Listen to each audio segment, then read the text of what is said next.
What's going on, world? It's your man Chuck Creekmur, aka Jigsaw. Hip hop's in the building with an actor, comedian, MC, a jack of all trades. It seems got the whole world shaking. Some shaking. Some people are shaking. I think you know what I mean. Got everybody talking. Omar Gooding, what's good with you? Saturday, man. Feeling good, man. How you feeling? I'm good, bro. I'm glad to talk to you, man. It's first of all, you know, you're not from New York City. But your brother used to be at all our parties back in the day and stuff, you know, hanging out. eh, Yeah. you know, And that's funny too, cause he was hot at me too about a couple days ago. He was like, "Stop pandering to ignorance." Oh, and I was like, first of all, what the fuck does pandering mean? Second of all, make me Google shit when you trying to preach to your little brother. Like, knock it the fuck off, nigga. I'm doing what I do. I'm strategic with what I'm doing. Um, I don't think I've responded, replied, or written out of anger in a long time. Ironically, I'm gonna give you something I wasn't planning on saying. The only time I ever wrote a rhyme out of anger was when I was trying to defend my big brother when Nas put his ass in the song. I know, look at your eyes. Like, wait a minute. Hear me out. Nas wrote a song and said, "You fucking sell out like Cuba Gooding Jr." And I lost my shit. I was in Dr. Dre's studio. My nigga Focus was making the beats, and there was Chino XL, piece. He was in the building, and we all. The funny thing is, this is what happened. A lot of producers that have other producers that work under them. Like Dr. Dre. You know what I'm saying? Everybody knows, ain't no secret. He's just a mastermind when it comes to finishing touches and producing on every level, right? But he's got Mhm. other producers work with him that's a part of his team, and my good friend Focus is one of them. So we would Yeah. always be in. People hear me spitting, they're like, "Where the fuck did this come from?" Like it's been there for longer than I can explain, right? But anyway, so he had a beat. He would always put on a beat, and he would have beats that he was going to submit to Dre later. But he's got MCs in the building, so he would open up the booth. We would all get in there and have our turn. And I had just heard this song about Nas, and everybody did their verse. Now I've always been the MC to go last. Just keep it 100. Anybody asks, I fuck with blah blah blah. If there's a bunch of us on the song, I'm the anchor, nigga. I'm the last one to bust, Yeah. right? So I got this. I'm spitting, and I'm like, and that nigga Nas, let me tell you something about my brother. Fuck Nas. Like, I went off on Nas, right? Right. Everybody got off right, like, nigga, what are you Right. doing?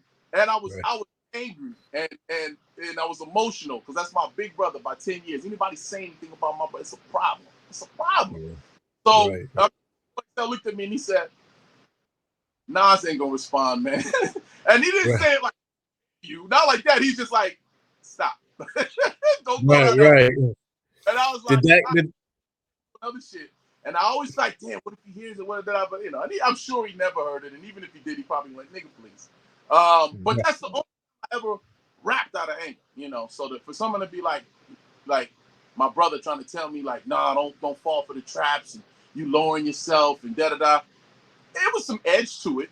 I was embarrassed. I lied and laughed and said, nah, that shit don't bother me. Hell yeah, that shit bothered me. Nigga, ever to mm, open up the news and look. So my niggas was blowing my phone up. I'm like, the fuck the problem is? And I looked and I saw it. I said, oh, this nigga used an AI filter and put, wait a minute. No, that's me, nigga. Nigga, I was laughing like a motherfucker. And I said, yo. And then I was like, yo. And I was like, yo, wait a yeah. minute.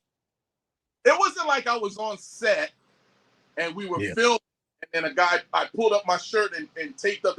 I was in a private dressing room, nigga. You see me Yeah. sponging my hair and shit, checking like fuck about how it looked, but like what are you doing laughing? Like I know what he was thinking, but he crossed the line and I'm it's stuff I can't say for whatever reasons, but Mm. too much, Well, bro. you said something in the beginning of the record, though. You said you referred to his people, you know, stepping to you and trying to squash it or trying to avoid litigation. That's in the song. Is that, is that is Listen, it is what it is. Um, mm, I don't do anything hastily. I don't do anything out of anger. I don't do anything fast. Bottom line, I don't want that nigga's money. That's just me keeping it a buck with everybody watching. I don't want that nigga money. For what? I got my own shit. I got my own path. I got my own legacy. I don't want the... Oh, and then I got to sue this nigga for such... That's not what I want. Now, but some things are out of my hands because there's a lot of people involved in this situation. The dude is not very smart. He's a funny guy. You know what I mean? But it's like, honestly, this is the thing. He had a win. He had a win. Right when he got you, he had a win. And then he fumbled it, running for the finish line, and you tripped and fell because you was taunting. All you had to do was keep the dress room, nigga. You had enough footage to say, oh, look at this movie. Yeah, it wasn't a real movie. Okay, great. Now, there's a lot of L's in there that people... I try not to say this shit because I know people want to laugh and have fun, and it's all entertainment. But the truth of the matter is, it takes a lot of money to put a movie together. You had a room full of people, it's a crew of people he got to pay, my nigga. If you're saying you paid for it and it was your shit, well, then you paid a lot more than any number that... And every time you ask for the number changes, that's what I keep laughing at. It was $7,500, it was $3,500, then it was $5,000, it was $3,500. I'll tell you what the number was. Very simple. Anybody that calls me, typically, they ask me a roundabout number. I keep it a fucking $1,000 with y'all. Independent, low-level shit, I'll be like, man, like 5,000 a day. That's basically what, but you got to fly me out first class, blah, blah, blah, and you got to keep the workload light. You know what I mean? Then you got a day for me, a couple scenes, this and that, blah, blah, blah. This nigga paid me $2,500 to do one scene. Do the math. $2,500 a scene, nigga. And the problem is, he thought he was going to have me do some crazy shit. That's why he went with the nipples and all this shit, because he didn't have shit crazy. He had an actor paid to do his job, show up to do his job, and a grown-ass man and a veteran that knows, nigga, first of all, you can't make me do shit. That's a stupid shit.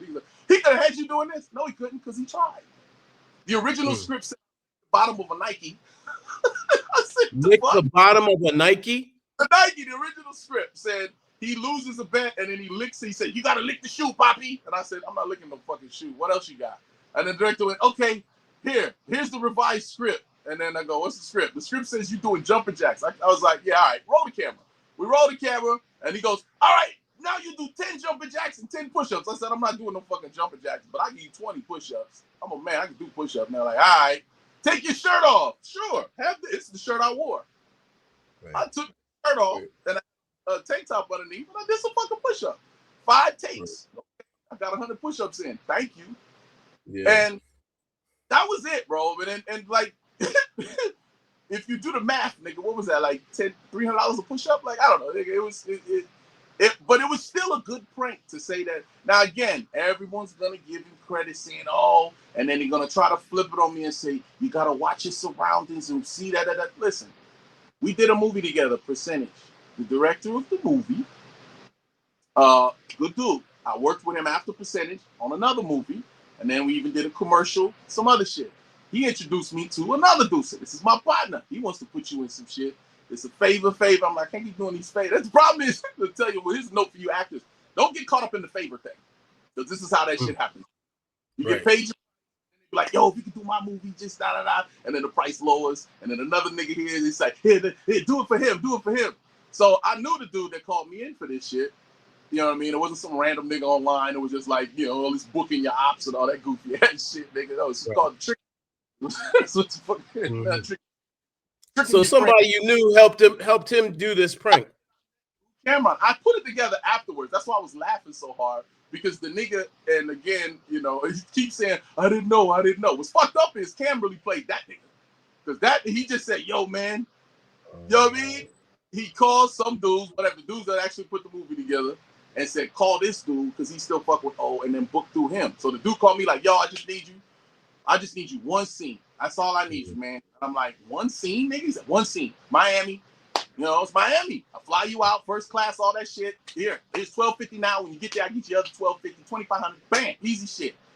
I was like, you speak Spanish? That's how he told on himself. And I was like, what do you mean, can I speak Spanish? He's like, well, I just wondered. It don't matter, right? And then afterwards, when the shit hit the fan, I was like, really, nigga? And he's like, yo, I had no idea. I was like, you asked me if I could speak Spanish. No, because the shit kept changing. Da-da-da. Bro, trust me. I've known you 10 years. I wouldn't do that to you. Da-da-da-da. I was like, but what's fucked up? what if something happened, right? If something had happened to a nigga, and everybody knew I went with that dude, who you think they would blame? He won't be able to say, oh, I didn't know. No, nigga. If you invite me somewhere and then I get jumped over there, it's your fault. Like, you know what I'm saying? Yeah. It's a good gimmick. It's gimmicky. It's good for his shit. Da da da. He just slipped up with the cameras, and I don't know why. Again, you have to ask him why he did that. Like, why would the camera be on me in the dressing room anyway? Like, what the fuck, bro? What were you thinking? That's the wildest shit. Hey, I gotta say, I didn't think much about it until I heard "Fix Your Mouth" Part 4, and then you put it in the song context. You gave the context, and I was like, oh, yeah. And you know what? Someone else at the interview, and they said, "Do you regret anything about it?" And I said, "Fuck no." Here's the dope shit. Now let me talk to you like an MC. This shit started because my name is Omar Gooding, and he called me Omar Gooding Jr. A lot of people do it. Between you and me and everybody watching, I don't get bothered by this shit. It happens all the time. Guess what? I got a lot of tricks in my bag. I'm an actor. Then I've done plays. I've always done music. I started doing stand-up comedy. I'm now headlining, getting bags for stand-up comedy around. And one of the bits I do is my name is not Omar Gooding Jr. Like that's not how juniors work. And it's always black people that fuck it up, and white people know that they're not going to this whole long thing and all that. So niggas call me like, yo, Cameron. I was like, Cameron call me that? I think we work together. You know what I mean? So was there a little bit of edge? There's a couple things. For one, as an MC, when I did percentage, every rapper that I've ever worked with, Snoop Dogg, everybody that I've worked with, motherfucker, I let them know I got bars, and then I sent it to Cam, and he went, I was shocked, yo. That's exactly what his response was. I said, bet, I'm gonna send you a beat. Let's get busy. Send him a beat, never heard a Pete. 10 years later, or whatever years later, he's talking on his podcast to 50 Cent and says, actors need rappers like us to put them in movies, and Omar Gooding Jr. And I was like, all right. And again, I took my time. I just made a post about it. I let the people chime in. Half the people said, thoughts, leave it alone. Other people said, I can see how you feel some kind of way. And I did another podcast. That podcast said, I thought you said you were MC. You ain't write nothing. I said, I wrote 2 songs. What you talking about?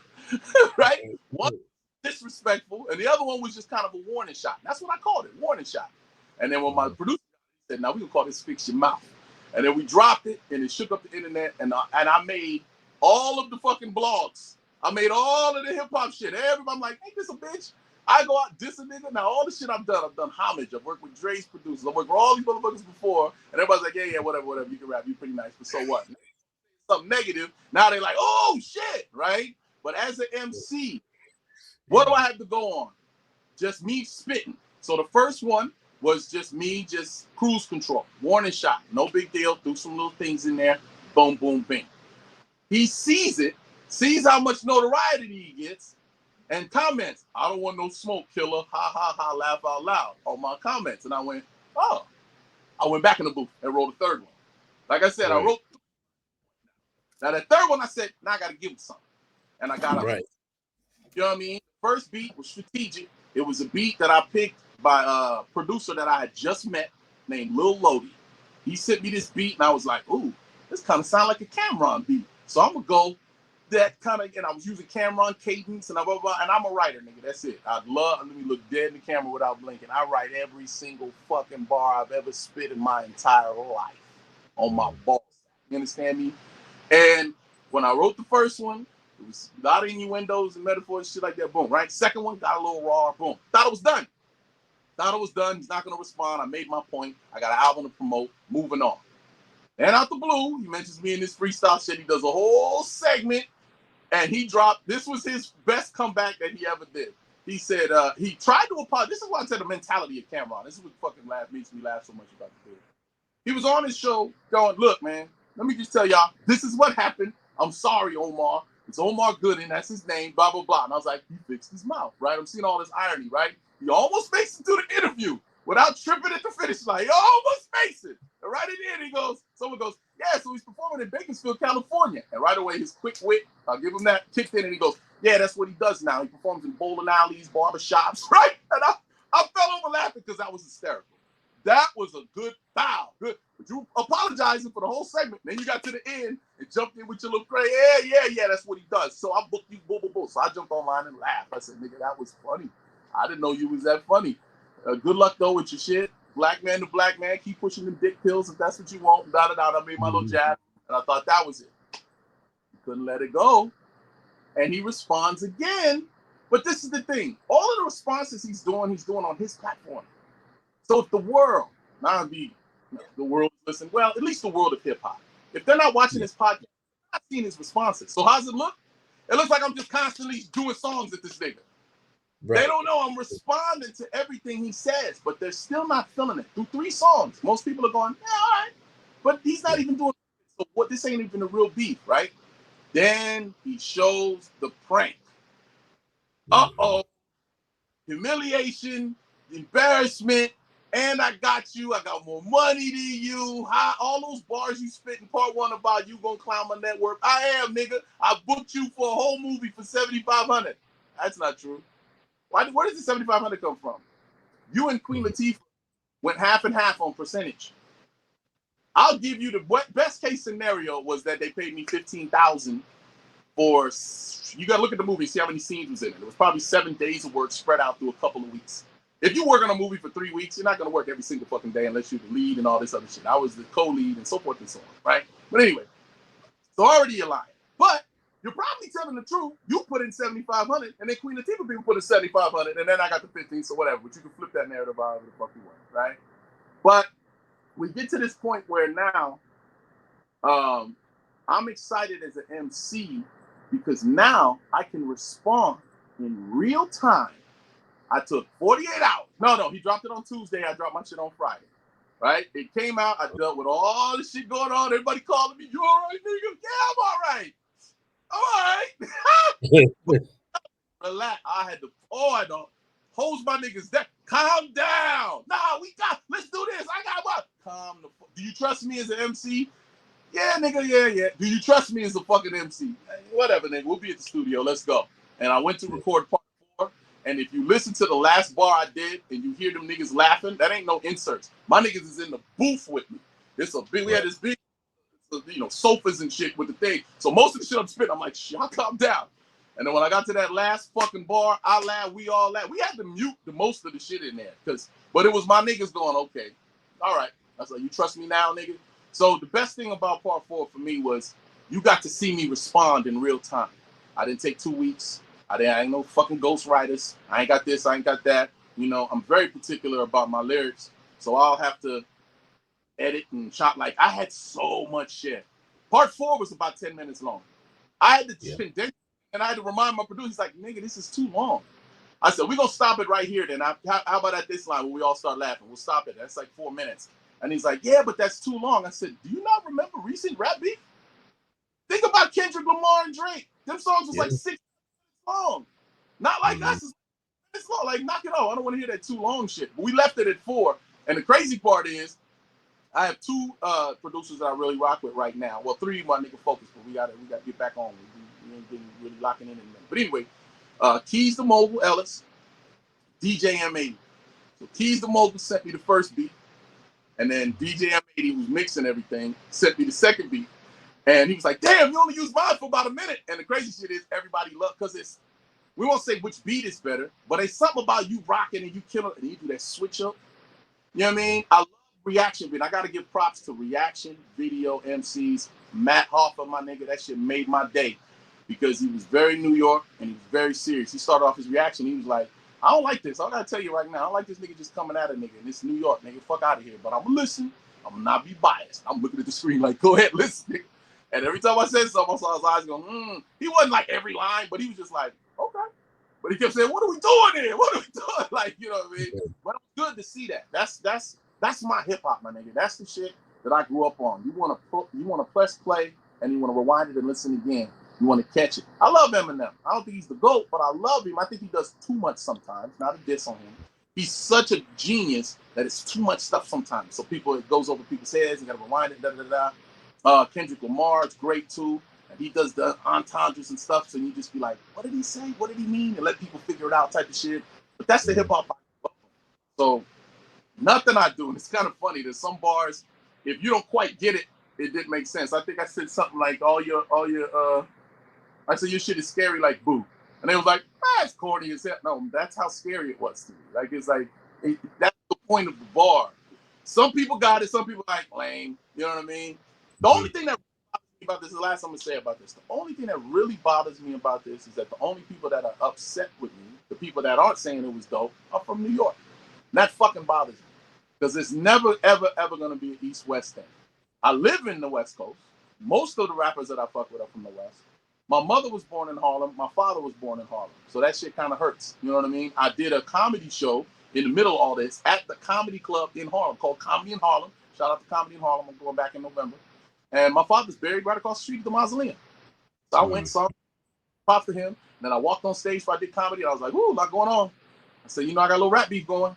So I got some niggas with me in case he got some niggas in here. We all laughed and shit. And then I got down for like 35 minutes and just flexed my shit. I love fucking around. They're real respectful out there. It's funny too, because I remember I went into a bar right before I went in, and I had a driver and shit because there's no parking in Harlem.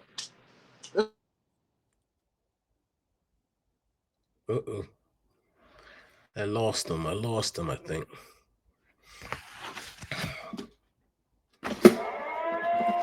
This is your emergency broadcast system announcing the commencement of the annual purge sanctioned by the U.S. government. Sorry, y'all. That was my purge button.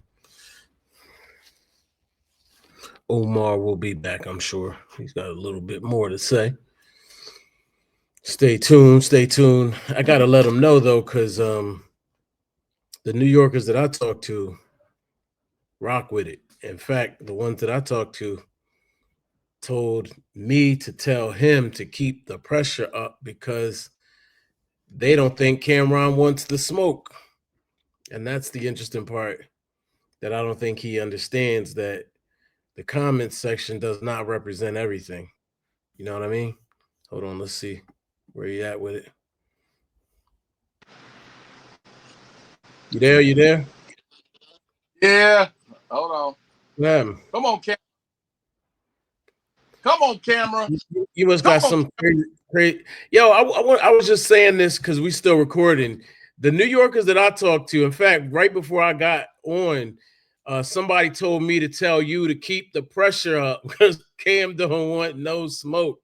So I can't speak for all New Yorkers, but I can tell you that most real New Yorkers and people from the East Coast respect the pen over everything.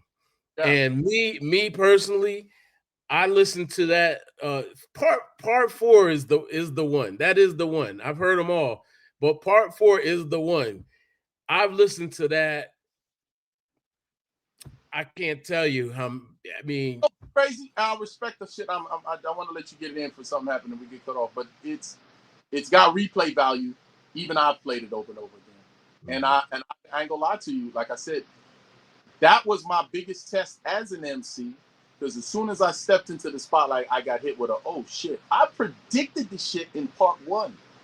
I said, probably gonna clown my net worth. You probably gonna hit me and I'm gonna have to take a knee, but not the type of knee to make my neck hurt. Like, yeah, it made me tell you that. I said, oh shit. Chest all out, the stomach, damn. Now how you gonna respond, nigga? How you gonna respond? So part 4 was respond, and I get to respond to every fucking thing. It was fun to do, and it was a lot, and it was a labor of love because it's me and DJ M80 going back and forth, and we're like, nah, we need to drop right there. That needs to hit. You got to put that there. Boom. He's like, yeah, but I think it would hit more. He said, you know what? And then I had the intro, was the outro. Then the part where I started the Spanish was actually at the beginning, but he put that shit together nice. I got to give my props to DJ M80. He kept saying, you did a good job on this, man. You shook up the internet. I said, we, nigga, because your ass, that's the only help I get. You didn't write nothing for me, but your ass mixing and hitting them drops, nigga, and how you brought that beat in like that, nigga, and how you arranged the shit at the end, like good shit, my nigga. And respect, man, respect. At the end of the day, I'm gonna thank Cameron for this because it's perfectly timed. And I wouldn't say, damn, I wish he didn't do that. No, because then I wouldn't have shit to respond to. I might have been cooked. If he didn't put the camera on me, I'd have been cooked for real. Camera was perfect, and then I put it in the bars. I have more shit, but I don't, you know what I mean? Like your past is your past type shit, and it's weird because of I'll touch on this a little bit because I don't know how much time ago, but it's like in this day and age where we live with the robots and the bots and all that shit. He's got this meme with this, all this shit is so fucking ironic because it's like everybody keeps hitting me in the DMs going, I commented on this post and I got blocked. I'm like, really? Who's sitting there blocking every single comment? I mean, there's this list of it. And he's got people, I shouldn't say that because I don't know if it's facts or not. People are commenting and saying crazy shit in my DMs, and then I'll go to their shit and they have 0 posts and 0 this. I'm like, Cam, is it you? That's what I'm thinking. Are you at home doing this? And then there's all type of stuff. There's a lot of offers and a lot of bookings and a lot of shit coming in. There was like, it's probably increased by about 30-40% of the normal amount of just constant, hey, how much? How got that? Blah, blah, blah. Ooh, 25? Can I get 25? I was like, nigga, that was for a scene. Yesterday, One scene. Today's price. But if you think about it again on a practical level, okay, let's say I'm doing 2,500, right? Them shits add up. You said, what I'm supposed to wait around for 100,000? You might wait forever for that shit. You don't see me on Power and all this other shit. Not out of lack of trying, though, because that's some other shit I bring up with my agents and shit later. But it's funny how the phone is ringing now for me, exposure alone.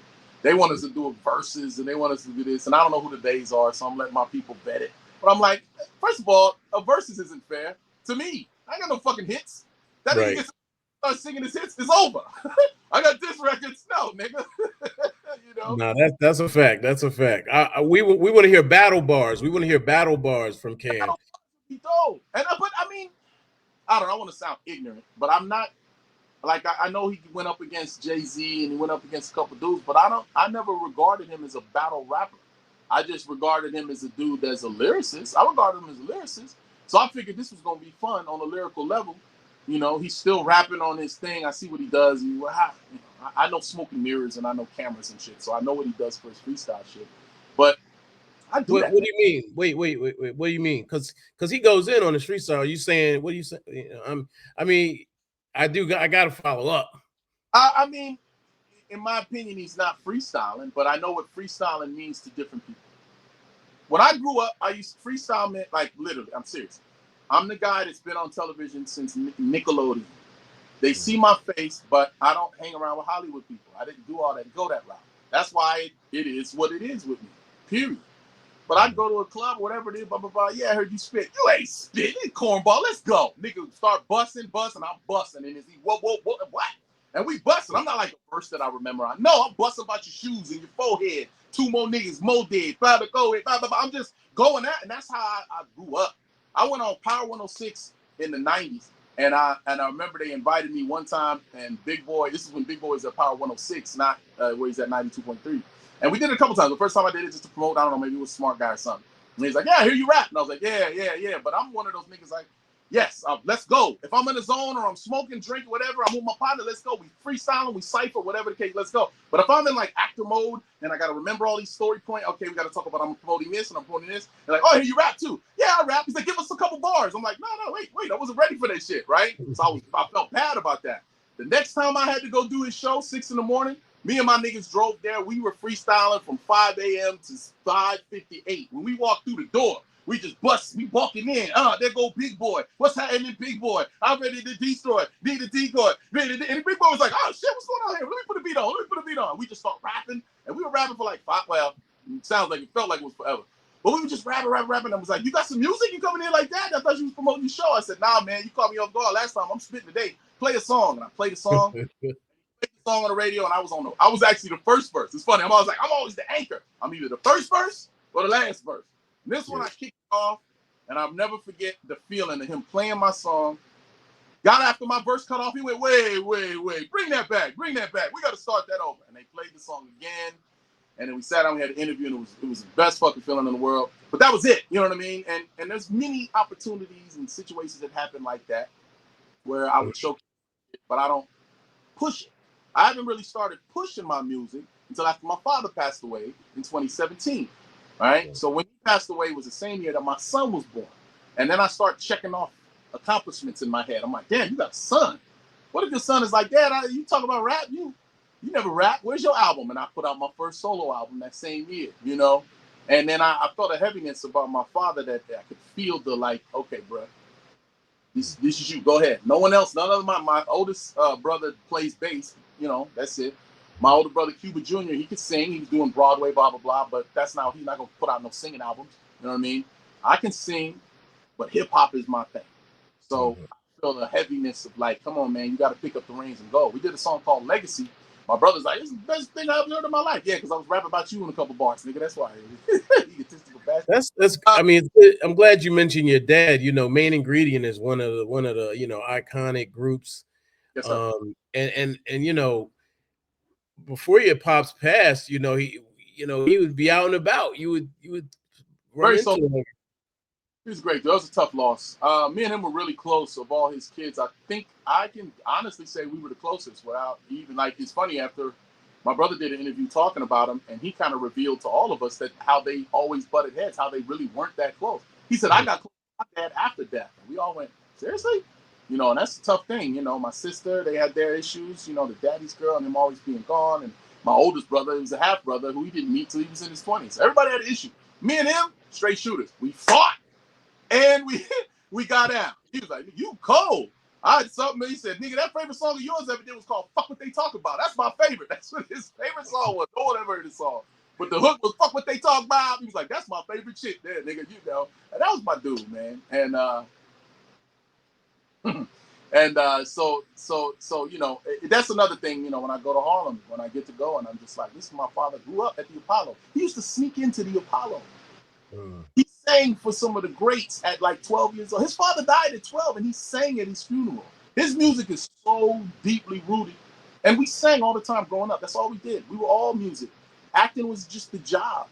But we lived and breathed music. My mother is a Christian. We were born in a Christian household. Well, the funny thing, my brother and sister really weren't. When I was born, my mom got saved right before I was born. So she would pray all the time and so forth, you know what I mean? And they're all looking at her like, "You was just beating our ass and smoking cigarettes. Now you saved," you know? So it was a weird type of thing. But even my grandmother went from Christian to Muslim. Our story's very deep, man. And my grandfather was a merchant marineman who spoke 9 different languages, had a heart attack as a taxi driver in New York. His nickname was Cuba, drove himself to the hospital and died. Named his son Cuba, and then he named his son Cuba Jr. And then my brother Cuba Jr. named his son Spencer and Mason. Now let me leave him alone.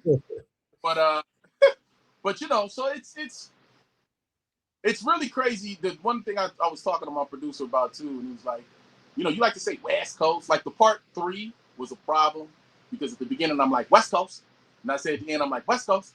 So like East Coast niggas just on me. Oh, you trying to start that shit up? What's wrong with you? I'm like, no, nigga, I'm just, you know, that's what I say. You know, I'd like to big up the West Coast. My partner said, "Man, you got bars. You holding the West Coast back." And I was like, all right, not purposely, nigga. Like it just is what it is. The rap community isn't. They don't. I can't bite my tongue in this interview. I don't know why, but you know, I got to be more careful now. There's a lot more people are watching and paying attention, but it's true, man. I've been with rap. They know I get down. I just dropped a song. By the time y'all see this, y'all probably be taking this to it. Called For the Culture. And this song, I literally, when I wrote this shit, I went, damn. And I sent it to like all my MCs and my partners, and they said, "Oh, so you rapping now?" And we laughed, and I was like, "Nigga, I wanted to." Like, I felt so good about this shit. And right when the shit popped off, and a dude hit me, one of my favorite MCs, Glasses Malone. Bumped into him, I talked to him a lot, and he hit me. And he was like, "Tag me in, nigga, tag me in. I see you getting after that, nigga. Tag me in." I was like, "Calm down, nigga. I'm not tagging nobody in because I'm not starting. I know what you all." Like, record that I said, "What you think of this one?" It's called For the Culture. And he heard it and said, "Bars, good shit." I said, "You want to jump on it?" He said, "Shit, nigga, say less." So I sent him the shit. He blazed the end of that motherfucker, and that shit drops tomorrow. And I'm excited about it. Everybody heard it. It's like, yo. And I think it'll be a good switch up from you know, just hearing me dissing Cam'ron. You know what I mean? Yeah. And recent shit. I'm looking at this camera again. No, sir. No, sir. I see y'all taking y'all little shots, you little podcasters. Most people is on some legit shit, but the people that's trying are like, "Yeah, say something about me so we get my ratings up." I'm only Right. helping Cam'ron. Cam'ron helped me. Anybody want to do a podcast? I'll come on your podcast. We'll talk, especially if it's about music, because I need to bring awareness to mine before I drop my album, which was the point of all this, honestly. I If I was doing it for financial gain, then I probably would invest more into it. You see ads and blah blah blah blah blah. But this shit is really for the culture. That's really my point. And you know, people that know, it's funny. A lot of people going, "Damn, you didn't know? I knew." It's like, yeah, but you didn't tell nobody either, did you? I knew you had bars, but you didn't say shit about it. Did you share that shit? I dropped a song called Homage when off of my first album I did with Focus back in 2019.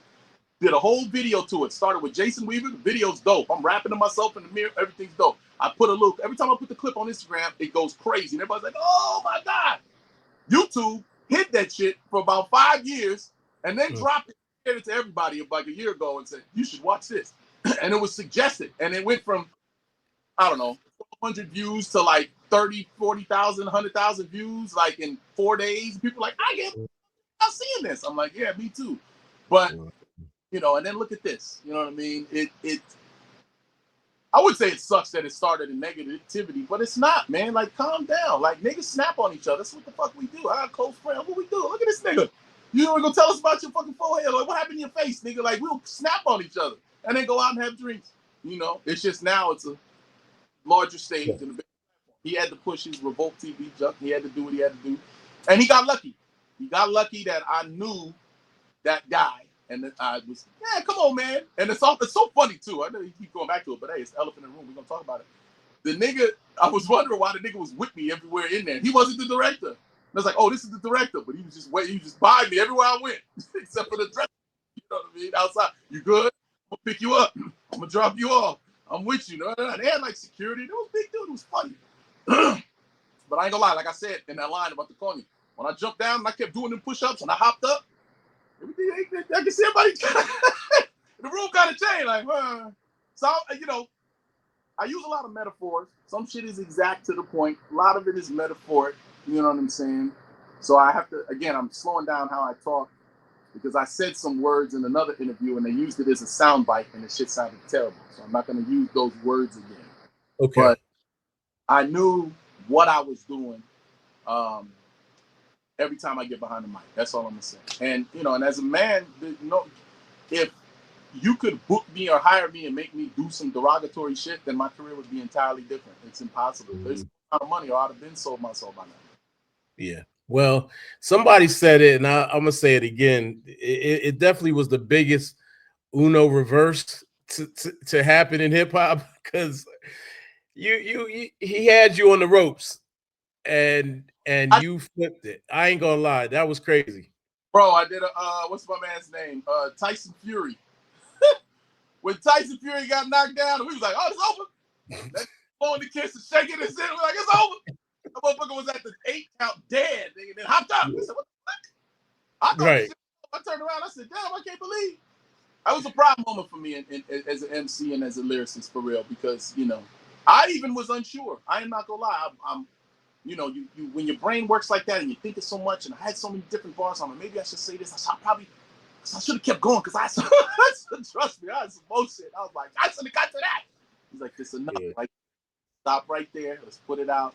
Right before it was coming out. I mean, it took forever to upload. Like every little thing that could go wrong was going wrong. And like we put a countdown like it's dropping at 9 a.m., but it didn't drop till like 10 because the shit wasn't uploading on this computer and some bullshit happened. And I was like, and then it dropped. People started listening. I said, okay. And I was mad at the mix for a while. I'm like, you can't hear that part where I said it. He's like, brother, let this shit come out. So it was fun, man. Okay. And it raised my awareness. Mm-hmm. Hey, man, I ain't even gonna lie. I went back and I listened to all the records I didn't hear before and not, you know, realized that you've got a good body of work based on what I could see. You know what I'm saying? I knew you rapped, but again, I didn't know you rapped. You know what I mean? Like I knew it seemed like it was like a hobby or something, you know, for fun.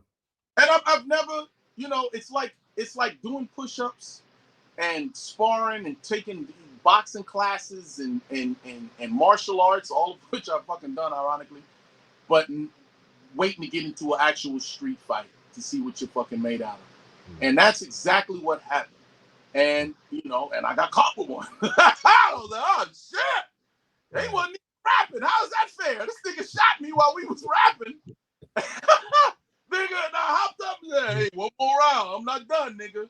And then it made me a little harder. Like, so I kind of get sidetracked. You got to cut me off sometimes.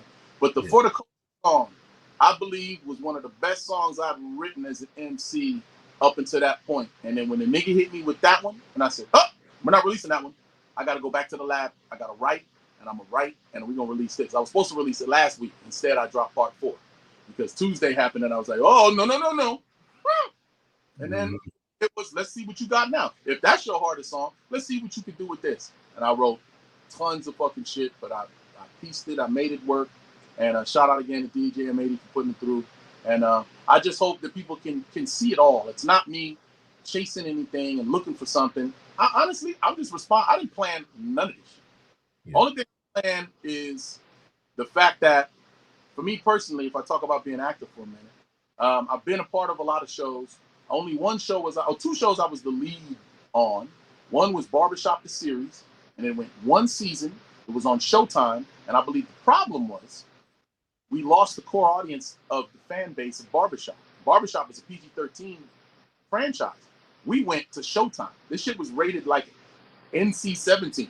We used to talk about number fucking and pussy and laughing, and it was hilarious, but it was the wrong audience for them, and I believe that's why it didn't go for more than a year. Then I did a show called Family Time, which went on Bounce Network, and all of us know Family Time because it's been on Bounce TV, which is an over-the-air broadcast network, which means it's free television, which means they show it in prison. Every other scene, wife on the show, the sisters on the show, everybody like, but anyway, but other than those two, I've never been like the Omar Gooding Show, like the Jamie Foxx, like Bill Cosby, like the Cosby, you know what I mean? So I thought the one thing I need to check off on my box is stand-up comedy. Okay. So I'm like, if I can show Hollywood that I can pack out places and hold my own, write my own material, get better, blah, blah, blah. Now, it's funny too, comedy is the only thing I'm taking assist with, which is really dope. Like I wrote a joke about, I said, people get heavy, they get fat. You know, you get big, you just own it when you're big. I hate when motherfuckers say, I don't know how I got this big. You know how you got that big. First of all, you ordered it.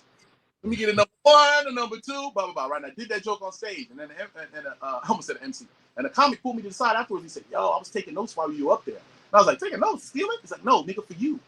Like when you did that joke and you said you ordered it, you can go even further. Not just say, give me a one and number two. You can say, give me blood, high blood, high cholesterol. Let me get some stretch marks, two love handles, and some out of breath. And I said, that's funny. And I saw how jokes evolve and get better and better. But every time I do stand-up, it's great, man. The community of stand-up comedians, especially black, are very embracing to me. And they're just like, yo, come on my show. Like, yo, I can rock with you. I'm doing a tour. I'm going on tour with Mark Curry, too. I got to watch him. Bro, that man ain't the unsung hero. That man is so funny.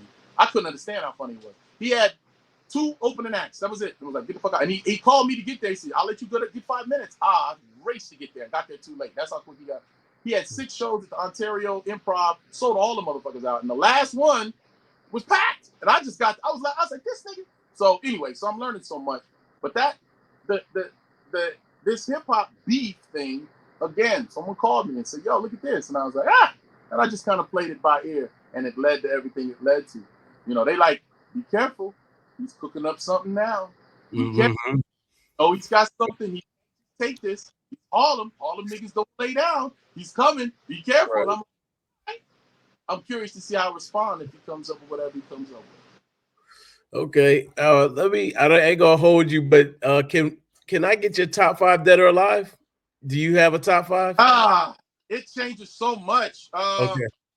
Off top of my head, what I used to, nothing has changed from my 1A and 1B, which is Big and Pac. I mean, that's my 1A. I've had a debate with a friend of mine last night, man. He's from Watts, and he was like, I ain't gonna lie to you. You ain't gonna like this, but I think Biggie was better than Pac.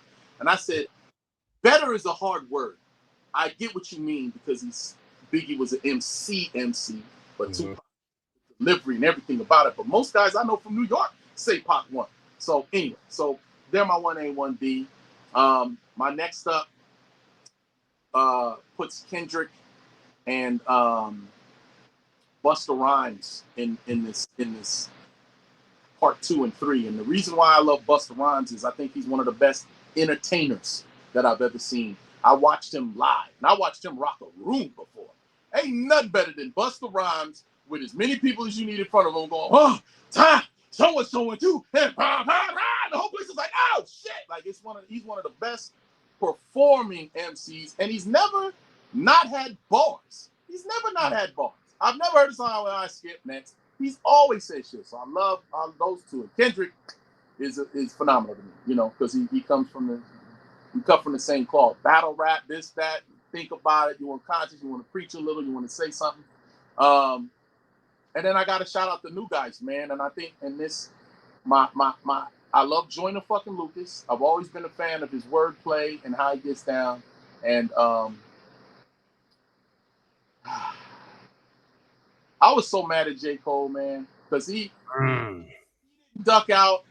I think, you know, he would be in everybody's top 5, and he's had to, like, it hurt me because I had him in my playlist, and every time this song came on, it would be like, yeah, nigga, that's where your bars got it. That's what's up right there. And then after he ducked out, when I listened to the playlist, his song would come on, and I literally felt in some kind of way. I was like, nah, next. I don't know why. It was weird. That's how perception works. This fucking bothers me that's the fact. You were disappointed, though. I mean, that's pretty. You were disappointed. You were. I was like, damn, I can't believe it made me stop kind of listening, you know. And but him and his boy Jid, I love them. Oh, them. I think Jid is dope as fuck. The wordplay and just, you know, I like having to think when I'm listening to, like, what the fuck did he say? Rewind that shit, da da da. But there's a middle ground. I just came from Memphis. My God, them niggas' music. The support that they do for one another is what's really solid. And I'm listening in the club, and I'm leaning in like an old head going, what song is this? What is this? Bottle girl's like, nigga, this is Devil. You didn't know? This was from Memphis. I'm like, oh, that's why they know, because it's Memphis. They do every lyric to every Memphis song. I'm like, are they friends, nigga? Like, no, if they're from Memphis, they know that shit. That's the only city I've been to like that. And I've been every fucking way. Every city I go, somebody playing, maybe they'll like this, or they're like, nigga, the entire club knew every single lyric, every Memphis artist that came on, and I was like, wow. And I'm like, damn, this nigga's from Memphis? I didn't know that. You know what I mean? And so that, you know, they don't do overcomplicated shit, but it's just a fucking vibe, and it's the culture, and it's fucking real. So I love hip hop, man. I'm excited every time I go out of town too, and I hear a different kind of flavor that I don't want. I'll just start rapping to this shit and be like, ooh, I could get on one of these beats. My shit would sound crazy over one of their shit, you know. But then when I meet a producer and they hear one of my old songs, they be like, here, I'll send you some beats. This should be the beats that you can rap to. And it's like when I started off as an actor, and then I tell people I rap, or I'd go meet a record executive, they'd be like, oh, you rap, you should rap Christian rap, or rap about doing your TV. And I just like, So I'd hide Flex and Smooth and Magnus and all this and da da da. And I went like when I first put my album out, I put it out under Big O, but no one could find it. And then when you put Big O in the search engine, there was 5 Big O's that pop up. Some Samoan cat, a Mexican dude. I was like, some said, nigga, why are you hiding your brand? So then I rewrote the album as Omar Gooding, so people could find me. But it's still like a little Tucci type of thing. And shout out to Little fucking Wayne too. I think he's also phenomenal. It's so hard to pick a top 5, man. You know, I think music is so dope that you just depends on what mood you in, depends on what you want to get into, what you ride with. You know, I love the baby. I love this new era that's getting back to lyricism. I love the Kendrick Lamar and Drake beef, and that Kendrick came out on top. I'll put it that way, with lyricism. You know what I mean? He wasn't just ha ha ha, but it was too. You know, like we don't know if that's the truth or not, but it sounds good. We're not that's quite what this guy does behind closed doors, but damn it, that's not some funny shit. Let's rock with it. I've never seen nobody get destroyed in the sense of so many people piling on in my life, and oh my God, you go to LA, it's still I don't even listen to the radio no more. I love the album, but now I don't. It's like, damn, every other song is a Kendrick song, and it's like I've never Tupac era. I don't remember them playing Tupac that much. Well, close. Tupac era was, you know, you'd hear Pac on every station, but this shit is phenomenal. I don't know. You used all your money just for record spins, nigga, because you everywhere. 5 Grammys and he's still not stopping. But shout out, man. There's a lot of underrated rappers. I do it for them. It's a lot of hidden gems and MCs that don't get heard on a larger scale. I do it for them. You know, I'm not chasing that. I'm chasing for the culture. That's it. Before I let you go, what about you know, Tyrese is my guy, man. Like, you know, we go way back. Did you guys ever, you know, get together on a song? Baby Boy was so iconic. We was funking during Baby Boy because we had 2 different ideas of how to achieve our common goal. Because he was new at acting, he needed a big brother to help him and just like be there and this you know, blah blah blah. And I was just like, I was really selfish. I admit, I was really like, no, nigga, I gotta nail this part. I ain't got time to make friends, homie. I'm out there. That my role is in a friendly role. I need to stay locked in, and I'm gonna do my job, and I'll see you on set. And it rubbed him the wrong way. John Singleton too. We just didn't get along. We weren't beefing. It just was one of those. But if you listen to the song, that every time somebody books me for something and says, "Yo, can you go do this? Or can we put your picture on the flyer?" They put, "He's just a baby boy." And every time I hear that song, I go, "Why?" Because the niggas shot the whole video without me.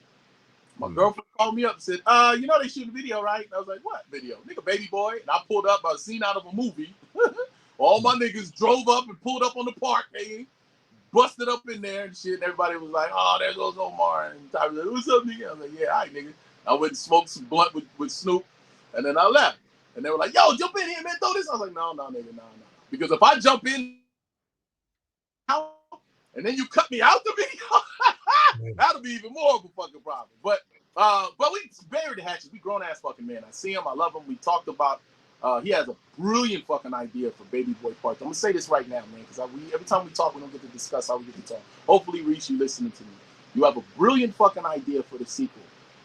Your roadblock is, I think you're trying to involve too many people that aren't going to get along on the larger scale, like the record, not record, the production companies. You think about Paramount, the different movie houses that all come together. You're trying to combine something.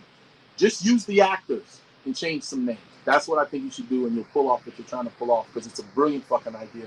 I read the script, and I was like, this, am I in it, nigga? But it was great. He had me, it was great. I was like, nigga, you need to get this off. I think all he needs to do is change the names, and it'll rock.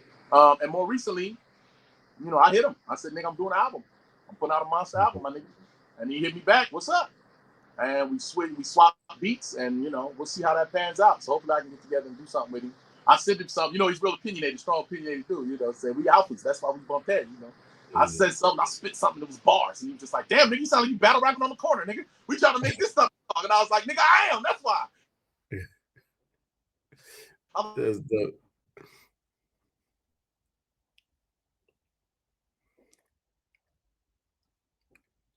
You there?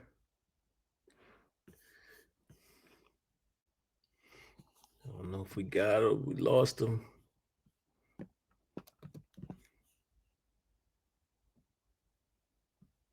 think we lost him.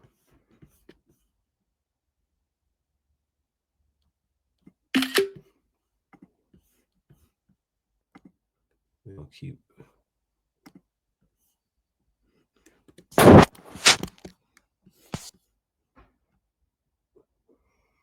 Big O, Big O.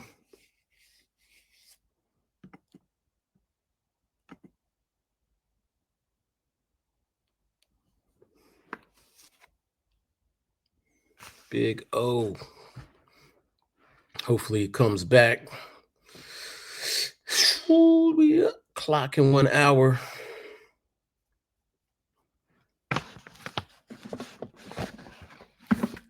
It's your man Jigsaw, everybody. Here with Omar Gooding, giving us the scoop.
being a poster child for hip hop. Yeah. All right. Yeah.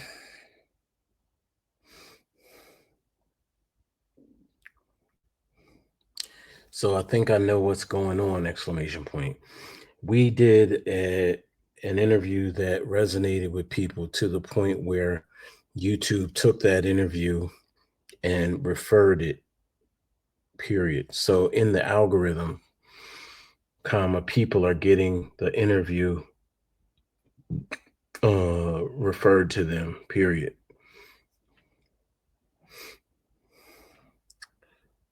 We're going to have to start thinking about these things when we do these interviews, period. Really figuring out how to rig the algorithm, exclamation point.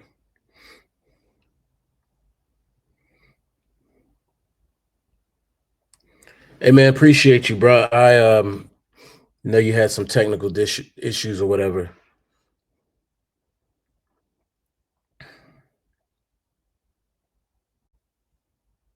Appreciate your time, exclamation point. I'm going to hit up Tyrese right now and see what he's talking about, period.